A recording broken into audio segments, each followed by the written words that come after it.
Dhaka education board থেকে পাওয়া তথ্য, ইংরেজি দ্বিতীয় পাঠের সর্বনিম্ন ৭০,৪৭২টি খাতা নষ্ট হয়ে গেছে। তো এই ৭০,০০০ শিক্ষার্থীদের বা ছাত্রছাত্রীদের কিভাবে পাস করাবে, কিভাবে কি করবে, তাদেরকে অটো পাস দেওয়া হবে, তাদেরকে একটা রেজাল্ট দেওয়া হবে।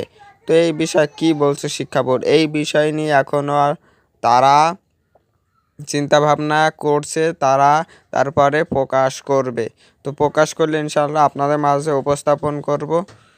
এই ৭০,০০০ ছাত্রছাত্রীদের অবস্থা খুবই খারাপ হতে চলেছে। হয়তো বা তাদের খাতা যদি না দেখে তাদের প্রাপ্য নাম্বার তারা পাবে না, কোনোভাবে তারা প্রাপ্য নাম্বারটি পাবে না। যে ছাত্র এ প্লাস পাওয়ার কথা সে হয়তো বা কম নাম্বার পেতেও পারে। কারণ একটা বিষয়, খাতা না দেখে শিক্ষকরা কোনোভাবে নাম্বারটা বেশি দিতে চাবে না, খুবই অল্পভাবেই দিতে চাবে। তো এই জন্য এই কথাটা বলা।